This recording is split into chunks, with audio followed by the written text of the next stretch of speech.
Hello and welcome to the Daily Aus. I'm Billi FitzSimons. I'm Emma Gillespie.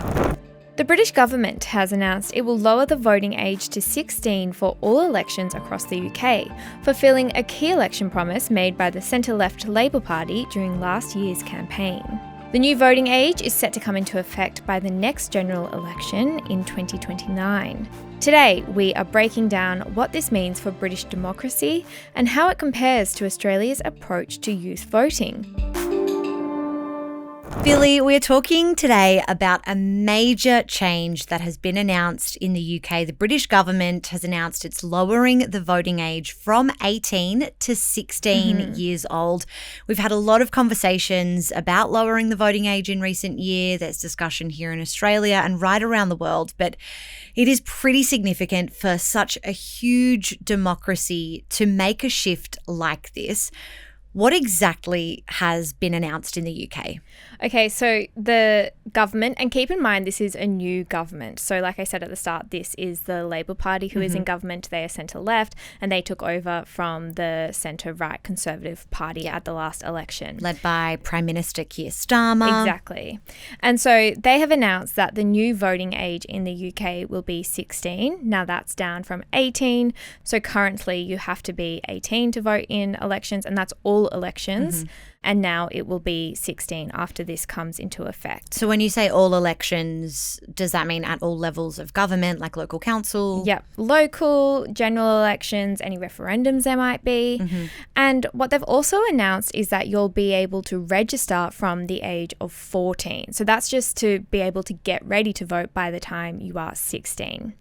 Now, on the registration, the government has also said that they do plan to make registrations automatic eventually. Okay. But for now, it is still something that you manually have to do, which is the same as it is here in Australia. And in the policy paper announcing this change, they really said that this is all about engaging the youth in democracy and really trying to increase participation from the youth in politics. Okay, so the thinking behind sort of opening up registration at age 14, is that more about kind of harnessing the 2 years before someone might become of legal voting age to help educate them on civics and get them ready for what that responsibility means? Yeah, I think it's to get them ready and to get them excited. You know, if you start talking about it from the age of 14 and then by the time you're ready by 16, you know, you're kind of building this process where throughout these formative years, you're really engaging with the democratic process. Billi, what is behind this change? Because like I mentioned, it's not the first time we've heard about momentum in terms of lowering the voting age, but why is it happening now in the UK? Why does the government there think it's necessary?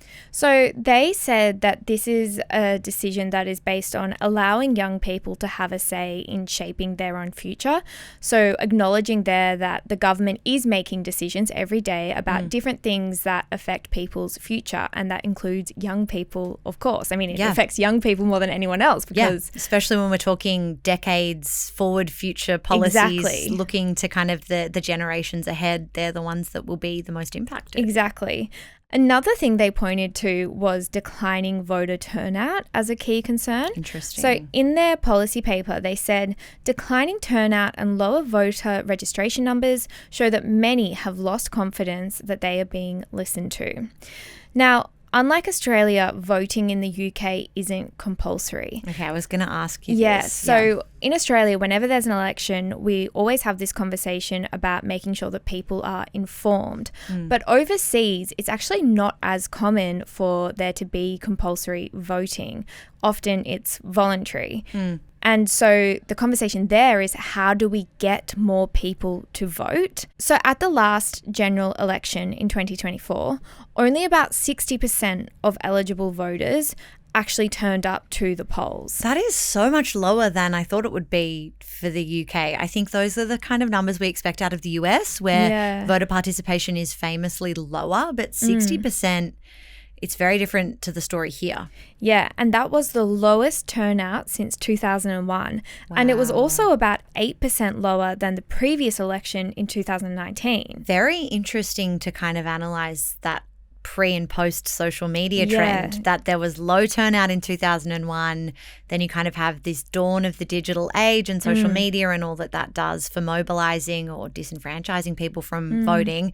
And then it reaches this head in 2024 where people just aren't turning up. Yeah. And so the government sees lowering the voting age as a way to re-engage people with the democratic process and to boost participation. And there is this school of thought that suggests that if people start voting at 16, then they're more likely to continue voting throughout their lives, which they see as a way to boost overall turnout. So it's kind of a long-term strategy here. Interesting. I think when we hear the conversations about lowering the voting age, especially here in Australia, it's often centred around policy and what that policy means for the future generations, as we've touched on a little bit. But this angle on voter turnout is really interesting. It's not really something I had thought about, especially here with compulsory voting, kind of what that might mean in a different country or government or democracy. What has the reaction been, though, to this announcement? I'm really fascinated because I know this is a topic that divides people very strongly. Hello, my name's Sam. I'm the co-founder of TDA. I'm just popping in to interrupt this video to ask if you could do one thing for me, and that is press subscribe on this YouTube channel. It's the best way to show us that you love what we do and that you're here for our future. And now, back to the deep dive. Yeah, so the main opposition in the UK, the Conservative Party, is strongly against the proposal. Paul Holmes, who is a senior Conservative politician, he raised concerns in the Commons about the inconsistency of age limits. Here's a little bit of what he said. Young people are being abandoned in droves by the Labour Party. So why does this government think a 16-year-old can vote, but not be allowed to buy a lottery ticket, an alcoholic drink, marry or go to war, or even stand in the elections they're voting in? Isn't the government's position on the age of majority just hopelessly confused? So there he's really talking about all of the different things that 16-year-olds can't do, like drink or marry. And so he's therefore saying, if we don't trust them to do that, then why would we trust them to vote? What I found interesting about that is that it's actually kind of similar to why the government did introduce it, although they flipped it. They said that we do allow 16-year-olds to leave school, we do allow them to work and to pay taxes, so therefore why wouldn't we allow them to also vote? It's kind of this thing of like you're looking at two sets of facts but taking very different angles from it. So it's kind of a spectrum in terms of what is an adult, what does adulthood look like in the UK, and when you are 16 you can do some things that are pretty adult sounding on paper, but then there are other things that are off limits to you. Yeah. How does all this compare to what's happening in Australia in terms of the kind of current regulations and the conversation that we've been having? Yeah, so in Australia, like I said before, the voting age is 18 and it has been that since 1973. Saying that though, there have been several attempts over the years to change that.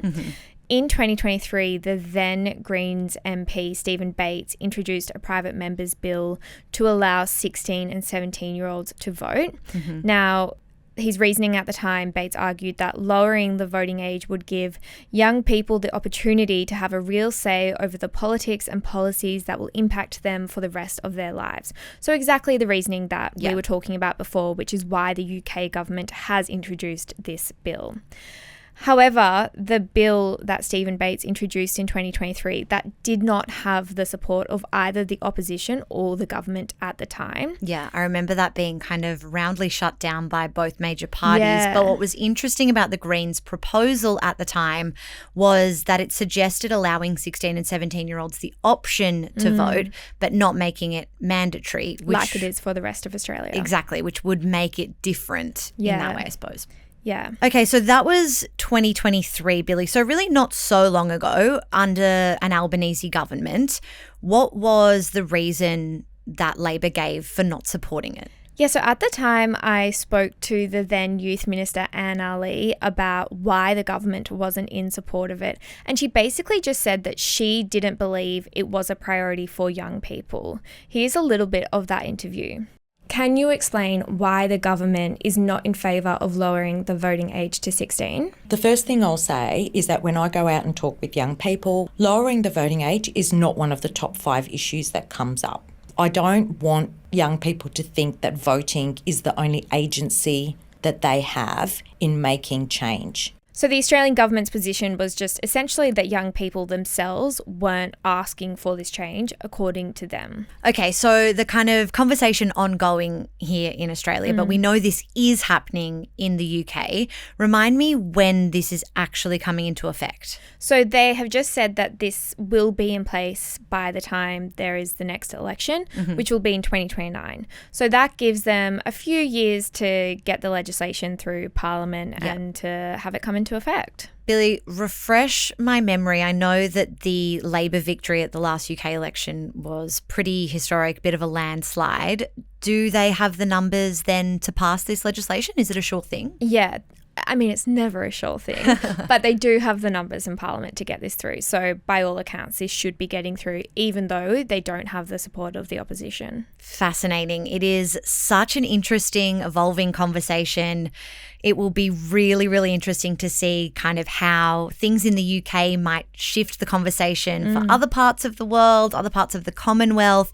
Really significant and super interesting for young audiences. We'll keep you updated as we learn more about this one. Thank you so much, Billi, for explaining it to us. Thank you. That's all for today's deep dive. Thank you so much for tuning in. We will be back a little later on with your afternoon headlines, but until then, have a great day.